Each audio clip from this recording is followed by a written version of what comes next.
Good morning students. आज हम BSc part second year का सेकंड चैप्टर डिस्कस करेंगे। इसके इंट्रोडक्शन या इसके परिचय के अनुसार प्रत्येक जीव जो होता है अपना जीवन एक सेल से स्टार्ट करता है। वो सेल जाइगोट सेल कहलाती है। यही सेल बार बार डिवीज़न के द्वारा दो इक्वल डॉटर सेल के अंदर कन्वर्ट हो जाती है, जिसमें नंबर ऑफ क्रोमोसोम्स की संख्या सेम ही रहती है। इस डिवीज़न को में सेल ग्रोथ करती है और बॉडी का फॉर्मेशन होता है। इस डिवीज़न को माइटोसिस यानी समसूत्री विभाजन कहा जाता है। इसी प्रकार रिप्रोडक्टिव ऑर्गन्स के अंदर सेल में 2n सेल जो होती है वो हैप्लॉइड सेल में कन्वर्ट हो जाती है, जिससे बॉडी के अंदर गैमेट्स का फॉर्मेशन होता है। ये सेक्स सेल्स या रिप्रोडक्टिव सेल्स कहलाती है। इस प्रकार के डिवीज़न को हम यहाँ पर अर्धसूत्री या मियोसिस डिवीज़न यहाँ पर कहा जाता है। इस डिवीज़न के अंदर एक मेल गैमेट्स और एक फीमेल गैमेट्स के फ्यूज़न से 2n सेल का फॉर्मेशन होता है। इस संपूर्ण सेल साइकिल को समझने के लिए यहाँ पर इस स्ट्रक्चर को समझना ज़रूरी है कि न्यूक्लियस सेल के अंदर न्यूक्लियस साइटोप्लाज्म दो इम्पॉर्टेंट रोल यहाँ पर अदा करते हैं। न्यूक्लियस मास के अंदर यानी कि द्रव के अंदर वृद्धि होना, इंक्रीज होना, या साइटोप्लाज्मिक मास जो है द्रव्यमान में भी वृद्धि होना, दोनों की ग्रोथ इम्प्रूवमेंट होने के बाद ही यहाँ पर साम्यावस्था यानी इक्विलिब्रियम की अवस्था प्राप्त होती है। इस कंडीशंस को यहाँ पर न्यूक्लियोप्लाज्मिक इंडेक्स कहा जाता है। इसका फॉर्मूला है NP/VN VC minus VN। VN यहाँ पर है न्यूक्लियस ऑफ वॉल्यूम, VC है यहाँ पर सेल का वॉल्यूम। यूकैरियोटिक्स के अंदर जो सेल के अंदर जो रिप्रोडक्शन क्या जो प्रोसीजर होता है वो एक कॉम्प्लेक्स, एक जटिल प्रोसीजर है, जिसे मेनली 3 पार्ट्स के अंदर डिवाइड किया गया है, जिसमें सेल की ग्रोथ इम्पॉर्टेंट होती है, न्यूक्लियस का डिवीज़न होता है और साइटोप्लाज्मिक डिवीज़न होता है। इसी पूरे प्रोसेस को हम यहाँ पर सेल साइकिल कहा जाता है। बेसिकली सेल साइज को यहाँ पर हम 4 पार्ट में डिवाइड करते हैं। फर्स्ट पार्ट है G1 फेस यानी गैप फेस, S फेज यानी सिंथेसिस फेस, G2 फेज यानी प्री माइटोटिक फेस कहलाती है, और M फेज। फर्स्ट 3 स्टेज यानी G1, S फेज और G2 फेज को हम इंटरफेज या मेटाबॉलिक फेज कहते हैं। ये दो सेल के बीच के अंदर पाई जाती है, दो सेल डिविजन्स के बीच की अवस्था कहलाती है। अगर हम G1 फेज को डिस्क्राइब करें तो यहाँ पर G1 फेज के अंदर टोटल टाइम जो कि एक सेल 24 आवर्स के अंदर डिवाइड होती है, डिवाइड होने के बाद G1 फेज को लगभग 25 से लेके 40% तक का टाइम इसको सेल साइकिल के अंदर G1 फेज में लगता है। इसके अंदर होने वाली घटनाओं में सबसे पहले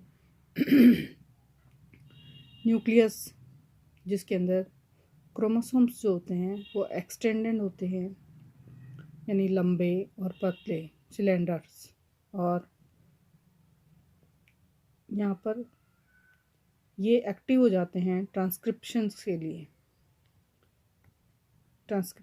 एक्टिव। दूसरा इसके अंदर जो फंक्शन होता है G1 फेज के अंदर, storage and synthesis of RNA, DNA, enzymes and nitrogenous bases.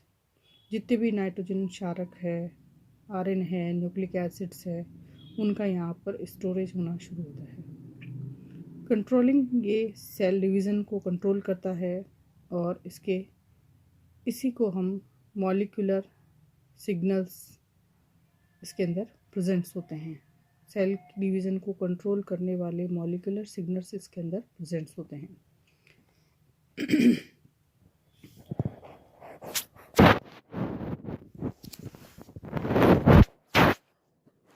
अगर हम इसकी सेकंड स्टेज की बात करें तो सेकंड स्टेज के अंदर एस फेज़ या डीएनए सिंथेसिस, दूसरी अवस्था को डीएनए सिंथेसिस अवस्था कहा जाता है। इसको इंटरफेज भी कहा जाता है। इस अवस्था में सेल के डिवीज़न का जो टाइमिंग होता है, टोटल टाइमिंग से लेकर 30 to लेकर 50% तक का टोटल टाइमिंग इसके अंदर होता है। इसमें न्यूक्लिक एसिड्स में डीएनए, आरएनए, जो कि न्यूक्लियोसोम्स के अंदर होता है, केंद्रिका में अंदर पाए जाते हैं, डीएनए, आरएनए, हिस्टोन प्रोटीन का संश्लेषण इसके अंदर होता है। इसी फेज़ के अंदर डीएनए रेप्लिकेशन होता है और रेप्लिकेशन होने के बाद डीएनए का डुप्लीकेशन कंप्लीट होता है। यहाँ पर जो क्रोमोसोम्स होते हैं वो क्रोमोसोम पहले मोनोवैलेंट होते हैं और फिर बाईवैलेंट स्टेज को प्राप्त करते हैं। इसकी तीसरी अवस्था को हम G2 अवस्था कहते हैं, जो कि सेल डिवीज़न का लगभग 10 से लेकर 25% तक का टाइम ये सेल डिवीजन्स के अंदर, इस फेज़ के अंदर लगता है। इस प्रोसीजर में G2 फेज़ में होने वाली घटनाओं में मुख्यतः है जो क्रोमोसोम्स है वो 2 क्रोमेटिड से मिलकर बना होता है और इन क्रोमोसोम्स के अंदर कंडेंसेशन यानी संघनन की क्रिया होकर पहला ये नेटवर्क के फॉर्म में होता है, फिर बाद में ये संघनित होकर एक क्रोमोसोम में जो 2 क्रोमेटिड से फॉर्मेशन होता है। सेकंड इसके अंदर इम्पॉर्टेंट कैरेक्टर है कि इसके अंदर हिस्टोन H1 हिस्टोन प्रोटीन इसके अंदर पाई जाती है, जो कि इसके फास्फोरिलेशन के लिए इम्पॉर्टेंट होती है। थर्ड इसके अंदर है कि इसके अंदर आरएनएज, प्रोटीन सिंथेसिस इनहिबिटर्स पाए जाते हैं, जो कि प्रोटीन के संश्लेषण की क्रिया को यहाँ पर रोकने का कार्य करते हैं। इसी प्रकार यहाँ पर ट्यूबुलिन प्रोटीन सिंथेसिस होता है। ये ट्यूबुलिन प्रोटीन्स जो होता है वो स्पाइंडल एपरेटस, जब सेल डिवीज़न होता है तो न्यूक्लियस के ऊपर सेंट्रोसोम प्रेजेंट होता है, उसी सेंट्रोसोम से स्पाइंडल फाइबर्स, स्पाइंडल एपरेटस का फॉर्मेशन होता है, जिसमें ट्यूबुलिन प्रोटीन्स पाया जाता है। इसकी फोर्थ स्टेज के अंदर अगर हम देखें तो फोर्थ स्टेज, जिसे हम एम फेज़ कहते हैं, इस एम फेज़ के अंदर टोटल टाइम जो सेल डिवीज़न का होता है, उस सेल डिवीज़न के टोटल टाइम का 5 to 10% टाइम इसके अंदर, इस फेज़ के अंदर लगता है। इस फेज़ को हमने यहाँ पर 4 भागों के अंदर बांटा है: प्रोफेज़, मेटाफेज़, एनाफेज़ एंड टेलोफेज़। इसे इस प्रकार के डिवीज़न को माइटोसिस, समसूत्री विभाजन कहा जाता है और इसे यहाँ पर कैरियोकाइनस भी कहा जा सकता है, क्योंकि यहाँ पर जो न्यूक्लियस है उस न्यूक्लियस से 2 डॉटर सेल का फॉर्मेशन होता है। यहाँ पर न्यूक्लियस डिवीजन होता है और न्यूक्लियस डिवीजन से 2 न्यूक्लियस का फॉर्मेशन होता है और न्यूक्लियोलस जो होती है यानी केंद्रिका जो केंद्रक के अंदर पाई जाती है और न्यूक्लियर मेम्ब्रेन जो होती है वो इसके अंदर डिसअपियर होने लगती है। जब तीनों प्रोसीजर कंप्लीट हो जाता है तब सेकंड स्टेज पर अगर हम सेल डिवीज़न की बात करें तो यहाँ पर सेकंड स्टेज के अंदर साइटोकाइनेसिस, ये अब तक की अवस्थाएं जो आती है वो कैरियोकाइनेसिस के अंदर आती है और इस सेकंड स्टेज के अंदर साइटोकाइनेसिस के प्रोसीजर को शामिल किया गया है, जिसमें सेल प्लेट का फॉर्मेशन होता है और डिपोजिशन होता है कैल्शियम और मैग्नीशियम की पैक्टेट्स का, जो कि सेल के मिड लेमिना के ऊपर इसका डिपोजिशन होता है। ये जो सेल का प्लेट का फॉर्मेशन होता है वो सेंटर टू पेरिफेरी होता है, यानी कि केंद्र से परिधि की ओर सेल प्लेट्स का फॉर्मेशन होता है। इसकी और इम्पोर्टेंट कैरेक्टर्स है सेल के डिविजन्स में, यहाँ पर जो सेल है वो 2 इक्वल डॉटर सेल के अंदर कन्वर्ट हो जाती है और इस दोनों इक्वल सेल के अंदर या डॉटर सेल का जो क्वालिटी और क्वांटिटी है, इनकी गुण और मात्रा में कोई प्रकार का अंतर इसके अंदर नहीं पाया जाता।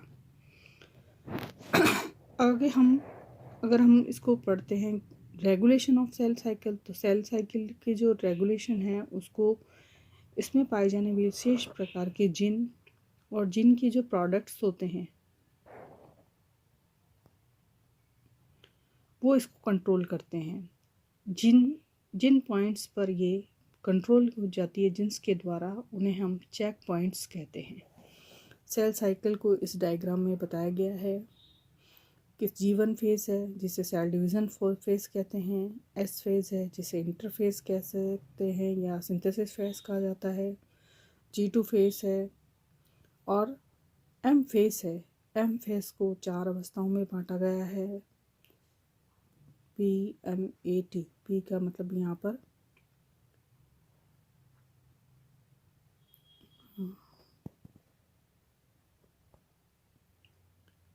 P का मतलब है यहाँ पर prophase, metaphase, anaphase and telophase.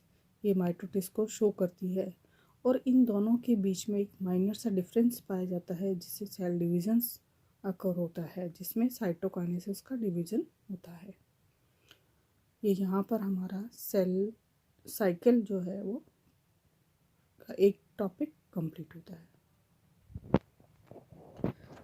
इसी के अंदर हम अगर आगे जो चेक पॉइंट्स की अगर हम बात करें तो चेक पॉइंट्स में G1 और S के बीच में चेक पॉइंट्स पाए जाते हैं जिन्हें 3 पार्ट के अंदर डिवाइड किया गया है। Pre start G1, start and post start G1। इनमें मैमल्स के अंदर जो है वो स्टार्ट से चेक पॉइंट्स अपना काम करना शुरू करते हैं और स्टार्टिंग एज के स्टेज के अंदर ही ये वर्क करते हैं। सेल डिवीज़न का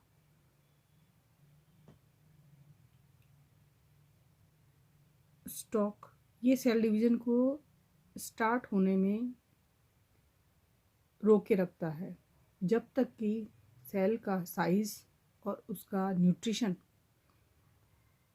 पूरा स्टोर नहीं हो जाता तब तक।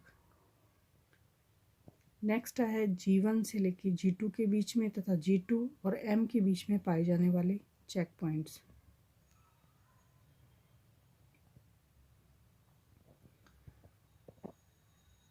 जिसे सेल डिवीज़न या सेल साइकिल जीन भी कहा जाता है। Cell division cell cycle gene भी कहा जाता है, जिसमें ईस्ट में पाए जाने वाला जो जीन है वो है CDC28।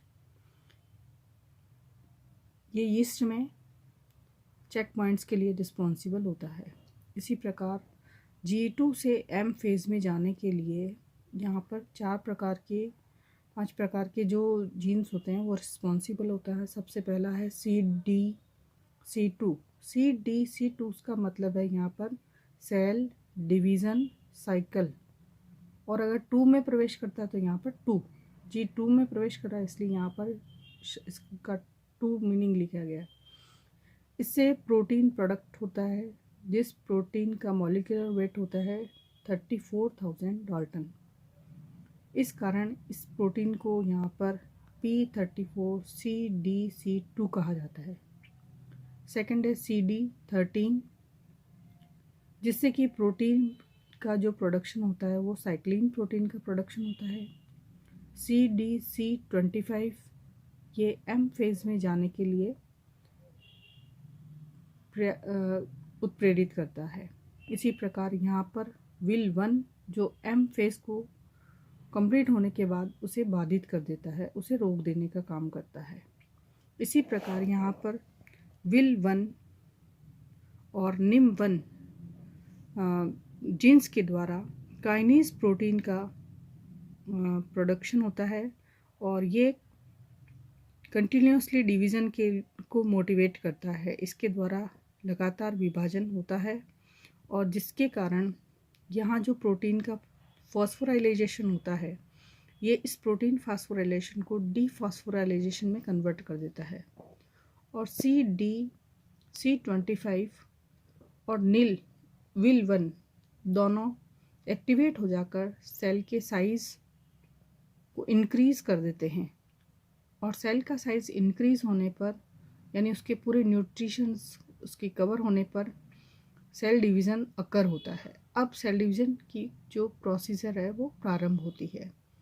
यहाँ पर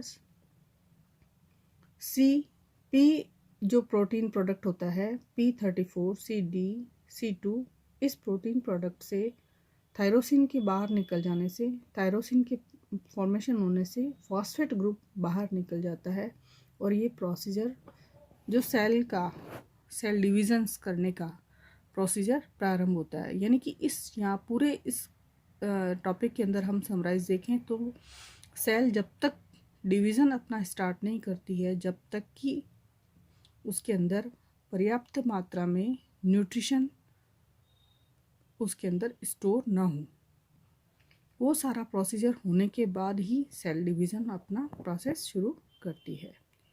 ओके गाइज़।